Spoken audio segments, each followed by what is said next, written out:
আসসালামু আলাইকুম everyone, welcome to my cooking channel. আজকে আমাদের রেসিপি হলো রসমালাই। রসমালাই তৈরির জন্য এখানে 1 লিটার দুধ নিয়েছি।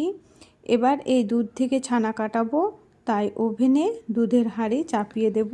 গ্যাসের ফ্লেম হাই রেখে দুধ ভালো করে গরম করে নেব। দুধ গরম হয়ে গেছে, আরও 3 মিনিটের মতো ফুটিয়ে নেব।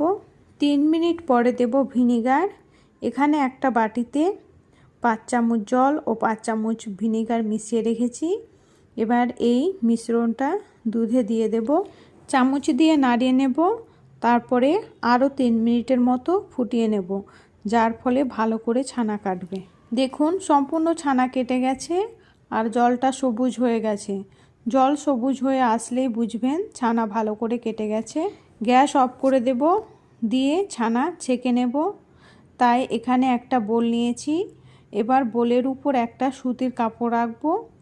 তারপরে এই সুতির কাপড়ের উপর জলশুদ্ধ ছানা ঢেলে দেব, দিয়ে গরম জলটা সরিয়ে ঠান্ডা জল দিয়ে পাল্টে পাল্টে বারবার ধুয়ে নেব। ঠান্ডা জল দিয়ে ভালো করে ধোয়ার ফলে ভিনেগারের স্মেলটা আর থাকবে না। ধোয়া হয়ে গেছে। এবার এভাবে চিপে ভালো করে জলটা বের করে নেব। সম্পূর্ণ ছানা একটা থালায় তুলে নেব, দিয়ে এইভাবে হাত দিয়ে ভালো করে ম্যাশ করতে থাকব। 10 মিনিট সময় নিয়ে ম্যাশ করতে হবে।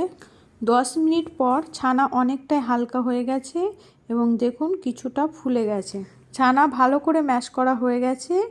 এবার এই ছানা থেকে অল্প একটু ছানা নেব, দিয়ে এভাবে গোল করে নেব। গোল করে নেওয়ার পর হালকা একটু প্রেস করে এভাবে হালকা চ্যাপটা করে নেব। দেখুন একটা রেডি হয়ে গেছে। একই মাপে আবার ছানা নেব, দিয়ে গোল করে নেব। গোল করে নেওয়ার পর হালকা করে প্রেস করে এভাবে চ্যাপটা করে নেব। দেখুন আরও একটা রেডি হয়ে গেল। সম্পূর্ণ ছানা একই শেপে এভাবে ছোট ছোট করে তৈরি করে নেব। এবার ওভেনে একটা কড়াই চাপিয়ে দেব। কড়াইয়ে দেব 1 গ্লাসের মতো জল, আর দেব সেই জলে 1 বাটি চিনি। চিনি সহ জল ভালো করে ফুটিয়ে সেরা তৈরি করে নেব। জল ভালো করে ফুটে গেছে আর দেখুন চিনি গলে গেছে। এবার চ্যাপটা করে রাখা এই রসমালাইগুলিকে দিয়ে দেব। এক এক করে দেব, তা না হলে একটার সাথে একটা লেগে যেতে পারে। আর দেখুন সেরাই দেওয়ার সাথে সাথে কেমন ফুলে বড় হয়ে যাচ্ছে। সবগুলো ছানা দেওয়া হয়ে গেছে। এবার ঢাকা দিয়ে 5 মিনিট ফুটিয়ে নেব, যার ফলে ভিতরে শিরা ভালো করে ঢুকবে। মাঝে একবার ঢাকা সরিয়ে প্রত্যেকটাকে এইভাবে চামচ দিয়ে চুবিয়ে নেব, দিয়ে আবার ঢাকা দিয়ে দেব। 5 মিনিট পর গ্যাস অফ করে দেব, দিয়ে হালকা একটু ঠান্ডা করে নেব। আর অপর দিকে আরও 1.5 লিটার দুধ নিয়েছি, যেটা ওভেনে চাপিয়ে রেখেছি। দুধ জাল করে নেব। ফ্লেভারের জন্য দুধে দেব 3টা এলাচ। দুধটা জাল করে কিছুটা কমে আসলে দিয়ে দেব চিনি।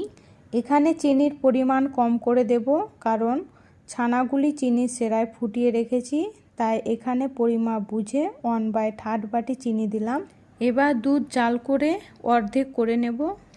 আর এইদিকে চিনির সেরায় চুবিয়ে রাখা রসমালাইগুলো ঠান্ডা হয়ে গেছে। একটা ছান্তা দিয়ে একটা প্লেটে তুলে নেব। আর দেখুন রসমালাইগুলো কতটা ফুলে গেছে আর কতটা সফট হয়েছে, আশা করি সেটা দেখেই বুঝতে পারছেন। আর এইদিকে দুধটা কমে অর্ধেক হয়ে এসেছে। এবার চিনি সেরা থেকে তুলে রাখা রসমালাইগুলিকে হালকা করে চিপে নেব, দিয়ে দুধে দিয়ে দেব। এক এক করে সবগুলো রসমালাই দিয়ে দেব। সবগুলো রসমালাই দুধে দেওয়ার পর আরও 4 থেকে 5 মিনিটের মতো জাল করে নেব। 4 মিনিট জাল করা হয়ে গেছে, গ্যাস অফ করে দেব। রসমালাই তৈরি হয়ে গেছে। এবার ভালো করে ঠান্ডা করে নেব, দিয়ে ফ্রিজে 1 ঘন্টার জন্য রেস্ট রেখে দেব। 1 ঘন্টা ফ্রিজে রাখার পর দেখুন রসমালাইগুলো সেট হয়ে গেছে আর দেখতে কতটা সুন্দর লাগছে। মাশাআল্লাহ, খেতেও খুবই টেস্টি হয়েছে। ভিডিওটি ভালো লাগলে লাইক, শেয়ার, কমেন্ট করবেন এবং সাবস্ক্রাইব করে পাশে থাকবেন। সম্পূর্ণ ভিডিওটি দেখার জন্য ধন্যবাদ।